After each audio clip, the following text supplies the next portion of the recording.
Alright, we have a new one then. Mysterious temple has risen out of the desert. Emperor has sent his ravens to search for the Iblis Stone.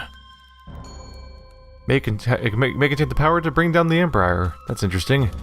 I'm of course very interested in seeing what happens if you follow up on the Lupino story now knowing certain things, like see if like certain options are opened by that. But I think I want to explore the other two first, just for the sake of the highest number of the highest amount of variety of new environments. I'm curious about this temple in particular. The island was windswept desert. No one went there except ostriches and ostrich hunters. The Iblis Stone. It sounded ominous. It sounded powerful. If the Emperor was searching for it, it must be dangerous. And so, Reynardo went ostrich hunting. With the dopiest of all coyote foxes? Coyote wolves. What was that thing? It was lumpy. Every child could sing verses about the Skyripper, but ancient codices held hints of other things. A stone that ate souls, a ruby that drank blood, a jewel only a righteous man could give away. Were all these things the Iblis Stone? Long hidden in a buried temple?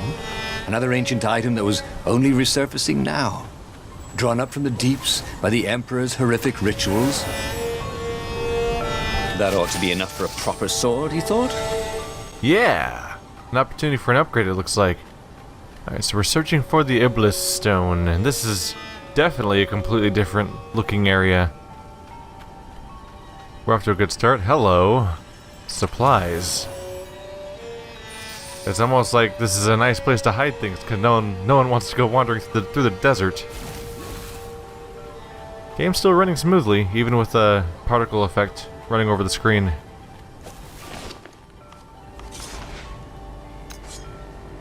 So yeah, there's some very expensive options here. They definitely throttle you a little bit by just kind of not giving you the materials involved. So even though I now have enough for Winterthorn, I think getting Firestorm's the thing to do. This burning sword from the south was terrific for barbecuing sausages and ravens. Okay, so the next one costs 50 and another 6 fire essences. So what's interesting there is at rank 1 it sets things on fire, but at rank 2 it just ignites everyone around.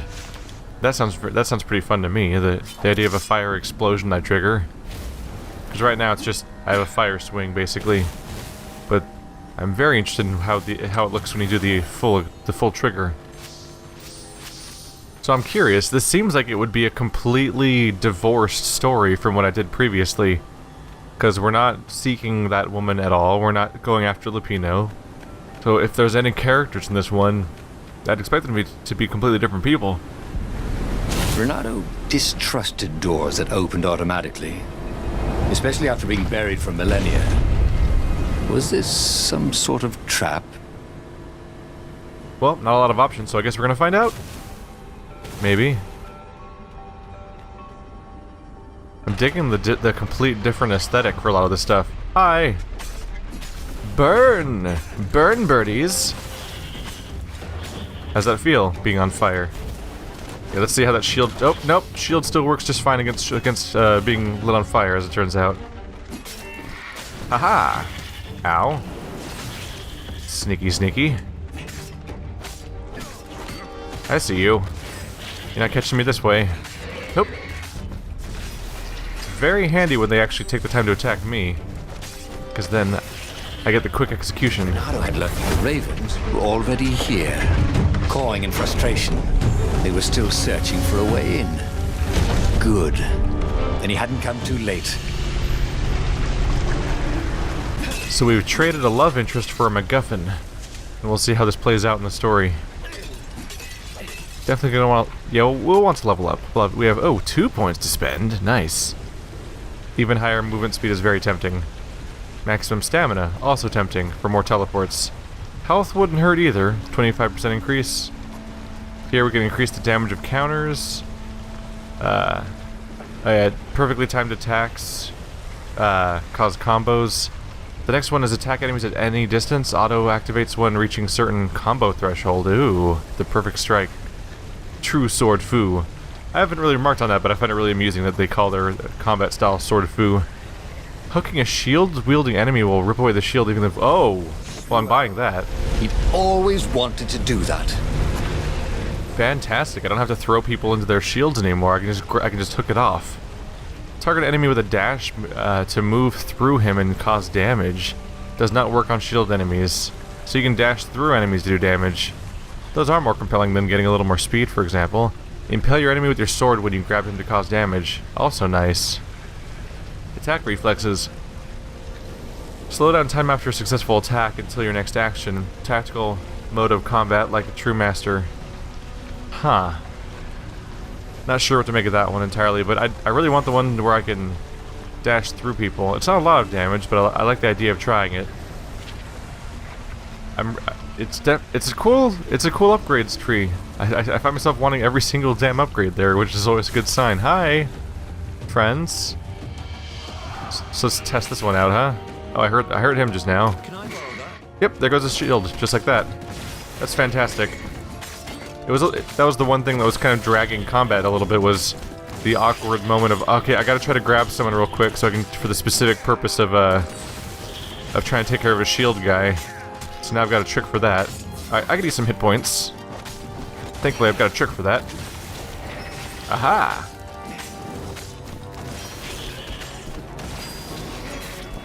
Into that guy. Oops. Awkward. Aha! The grapple's fantastic. Give me your hit points! Ravens didn't smell any better dead, Reynardo thought. That's just racist. How dare you? Even if they are weird, burly, feathery monsters that are trying to murder you with swords, there's no reason to be indecent. Give me gold! And other things that are the valuable equivalent of such. Can I open you? Nope. That is the... that would be an ice door, huh? This should be openable. Yep. And I'm curious what the other direction entails, though. Because we can now open fire doors and green doors. Oh, it's another upgrade station. I actually can't seem to go over there. I guess there's no reason you wouldn't be able to open this one, so... What were these poles exactly? Parking meters from the time of the lost gods? Yes, ancient parking meters. You figured them out. Congratulations. We're all very proud. So now I can finally open one of these. That's exciting. What?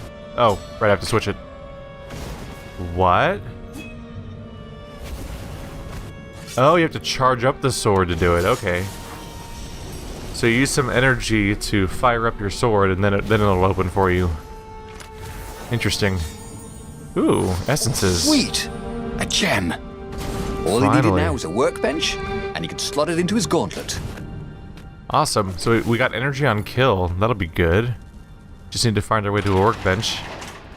I was wondering when those were going to make their appearances. This game does do a good job of slowly layering in new mechanics. And you'll notice that I didn't have to replay a chunk of the game to suddenly make shield characters show up. They're just normal now. When it took until very late in the first story to make the shield characters show up.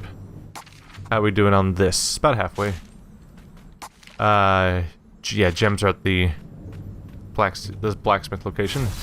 Hi, everybody. Oh, rude. Was that your shield? It's not your shield now. Funny how that works. Sorry, but the game's really good at slotting in new mechanics over time. It reminds me of something like a Binding of Isaac, for example, where the game, despite the game being randomized in that game's case, it slowly layers in new mechanics over time, so that when you're playing your 20th playthrough of that game, there's more variety to the gameplay in general than there was the first time you played it. And that's definitely happening here to some extent, although I don't think this game is... This game's probably not randomized in any way. Dash? That is a proper use of that skill. I doubt this game is randomized, but it definitely does slot in elements of new things. At least could not get past this point. Obviously, the temple builders knew how to deal with tomb raiders. Here we go. It's a good way to avoid repetition, because you are asking people to play your game over and over again. In essence, at least, even though none of this is repeated content. So having the combat slowly ramp up in mechanical complexity by adding new enemies and new mechanics at a similar rate to which you're learning new skills means that the game's still advancing, even though the story is kind of not, or it's advancing in non-linear fashions. Imagine if you built a house on one of these things. Oh, that would be amazing. It would be like having a boat. I might be talking about it a little too much, but it is. I do think it's a good choice to have a game. When you have a game where the story is not progressing linearly, to still have the combat progress linearly so that you don't feel like you're repeating yourself or going back in complexity, because that'd be a bummer. It would almost feel like punishment to start the game over for each individual storyline if it wasn't maintaining the complexity curve. So it does. Ooh. What are you? It was a stone of the purest blackness. It reflected no light, like a void made solid. Nervous, he picked it up.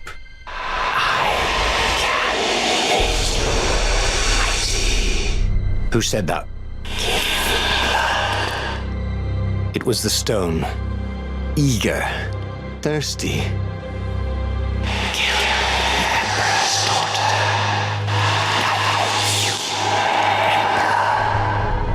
That seemed tempting and terribly wrong. Zenobia was the Emperor's greatest general and a potent witch. But they had been close once, and Reynardo wasn't sure he really wanted to be Emperor. Why not capture the core of Skyripper instead? It was the eye of a lost god torn out by the transcendent Emperor to power his greatest weapon. "It's the core," said the stone anxiously.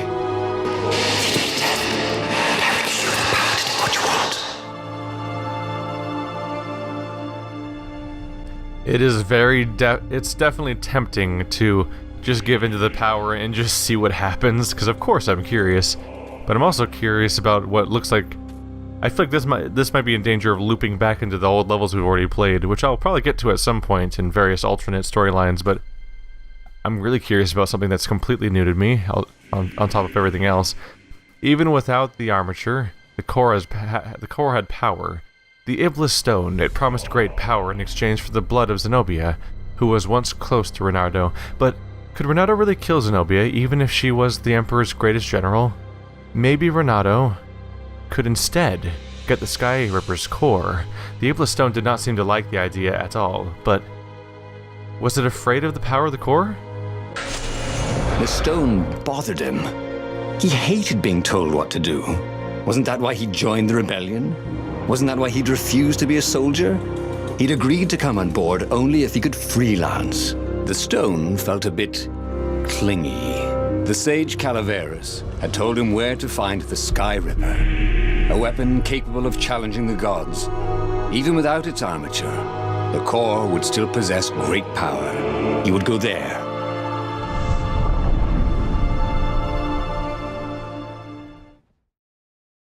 So we're branching back, aren't we? Because I think when we went after Zenobia last time, I think we had the option of going after the core afterwards and just abandoning the plan to go after her. Now that we know that the rabbit is a traitor, it might be interesting to do that. The moment he landed the Farfarer, Reynardo had a rare feeling of regret. It's not too late, he thought.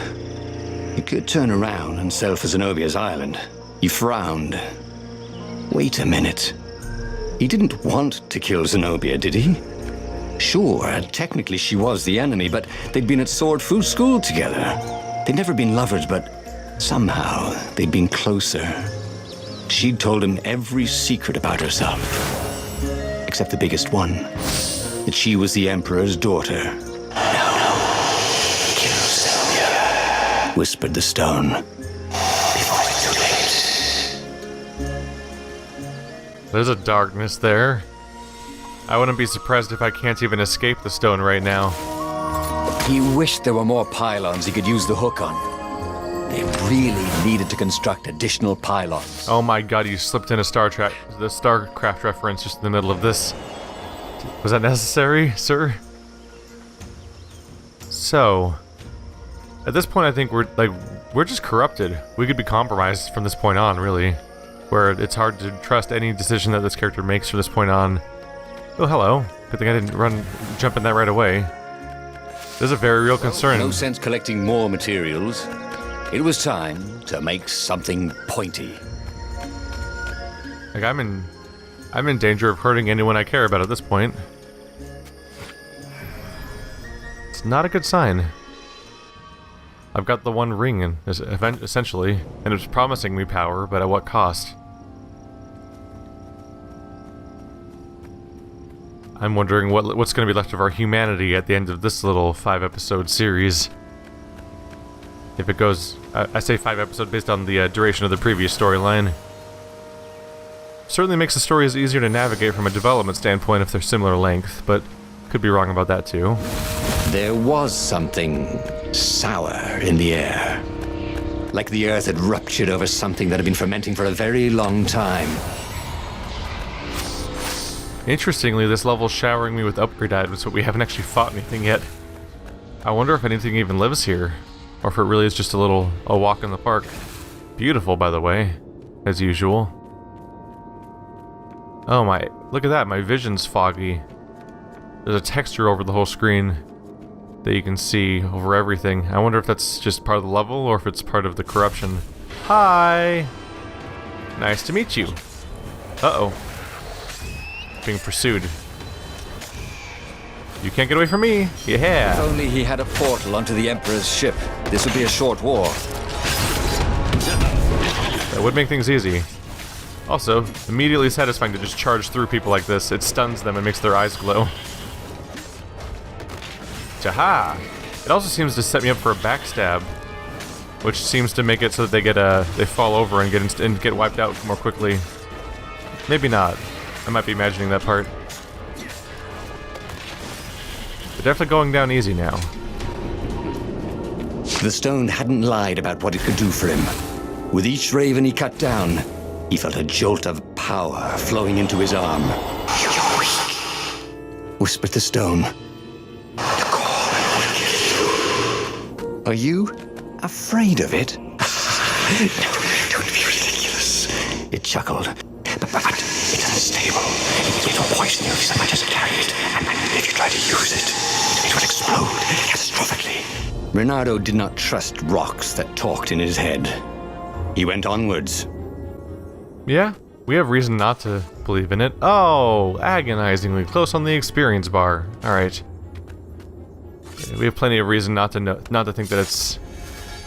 Not to think that it has our best interest at heart. It is a nightmarish, evil stone that the Emperor wanted. Hi, everyone. Everyone's on fire now. Isn't that great? Hey, I'm a firefox, thought Reynardo. Oh, wow. That damage over time is no joke. They disintegrated.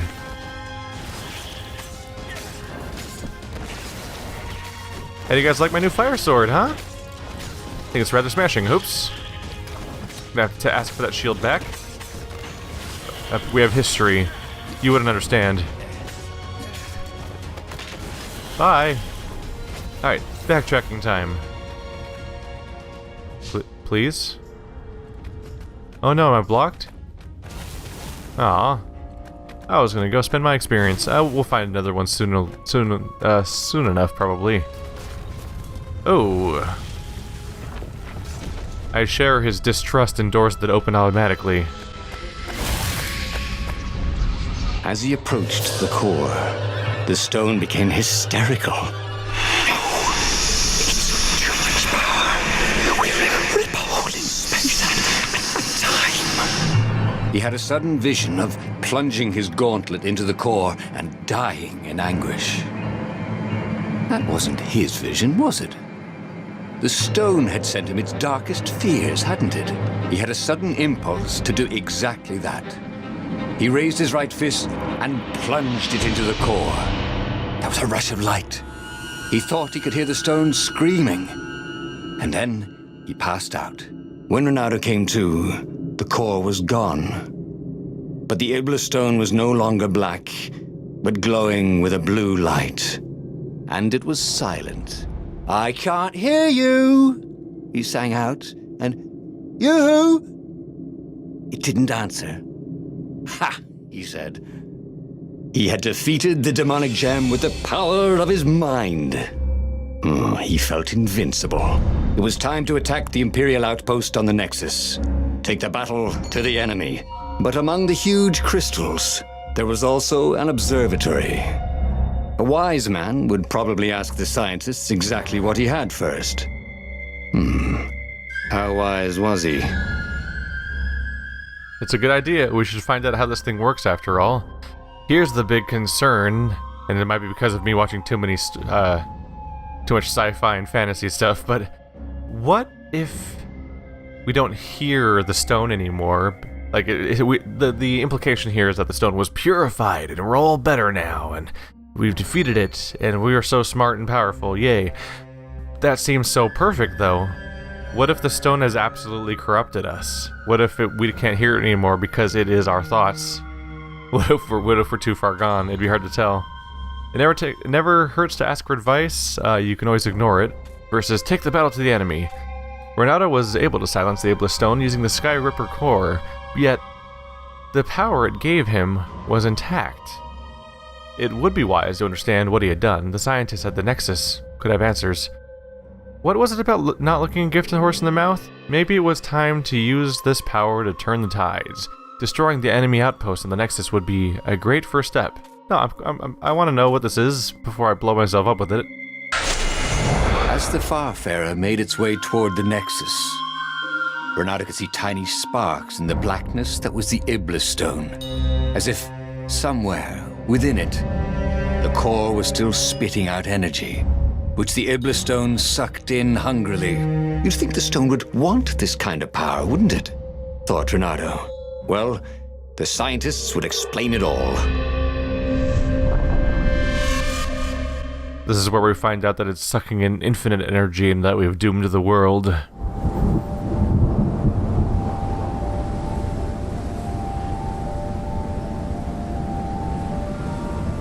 See?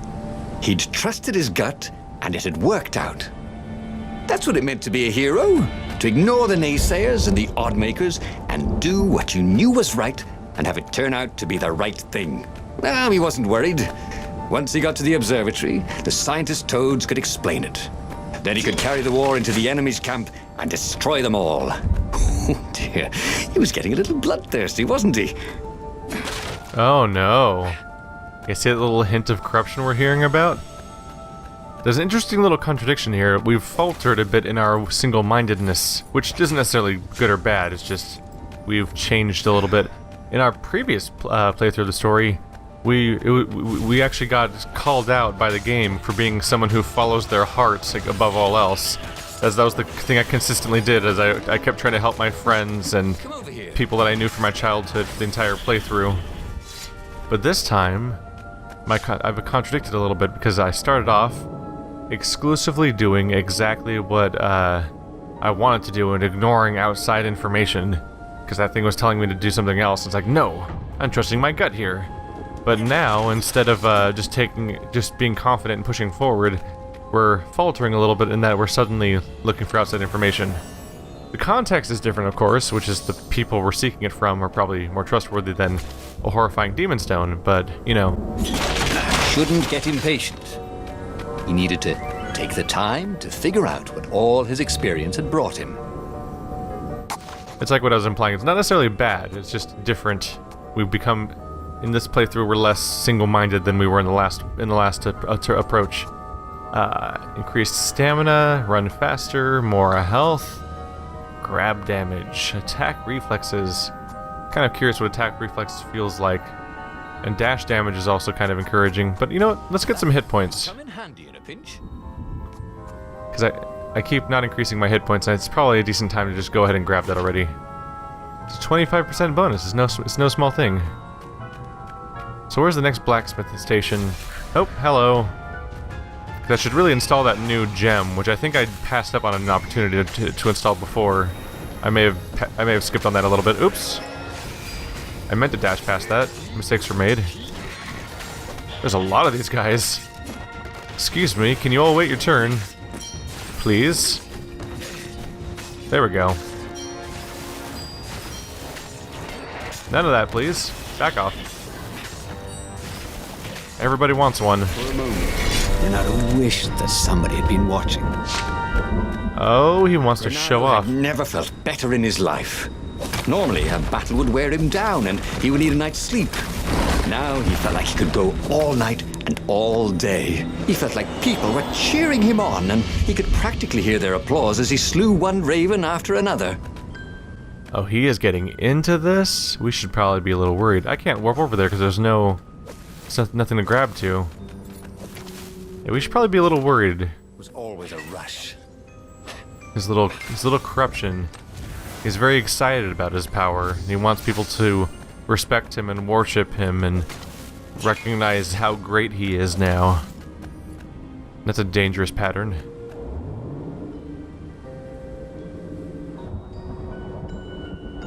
Maybe he'll overcome it. Maybe that'll be a decision at some point, or maybe I've already doomed him by giving him the power. But then again, what was gonna happen if I went after the general, Zenobia? That probably would have been your journey to the dark side as well, which I do look forward to exploring at some point. I think is what happens in that kind of story. The Imperial fleet was closing in on the rebels, forcing them to come out and fight. Reynardo was itching to bring the fight to the enemy. He had to remind himself not to be too reckless. Let's go ahead and pop one of those gems in. Energy on kill. There we go. 3% sword energy for every kill we get. Not bad. Especially given the lack of other options. Wait, oh, no, I can't stack them. What kind of upgrade do we have access to? I can go for the next firestorm already. I don't have the water essence or wind essence required otherwise. Alright, I'm curious. More fire? Yes, please.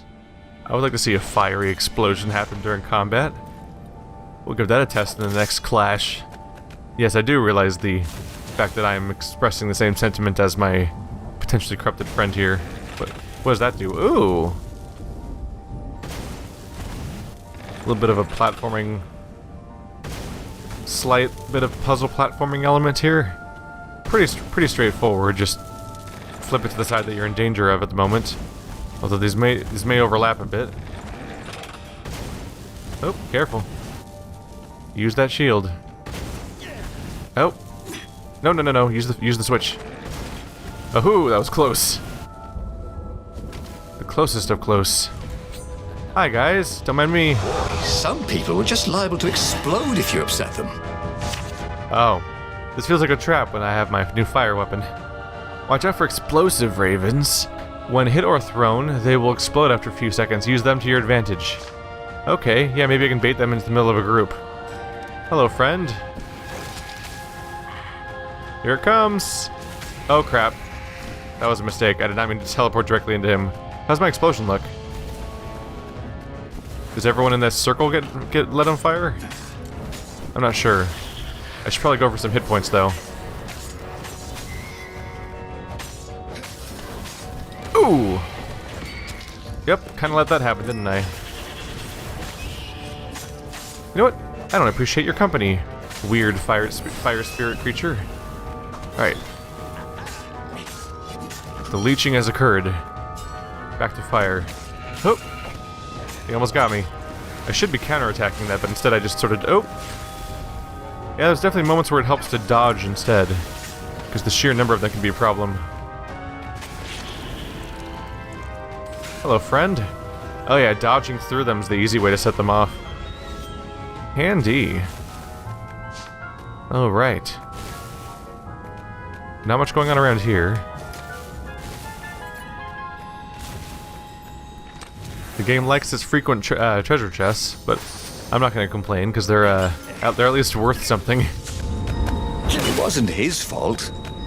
They looked so breakable.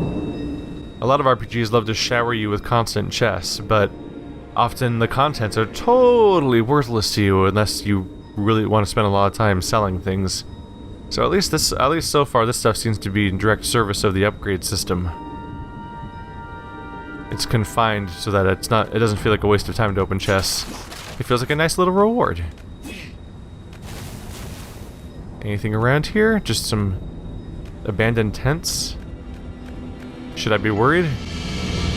The toads at the observatory measured the stone with their occult devices. I fed it the core of Skyripper, explained Reynardo. No more feed blood and souls. But the core is not an unlimited energy source, said one toad. Another said, there's a feedback loop, you see, which could overload the stone.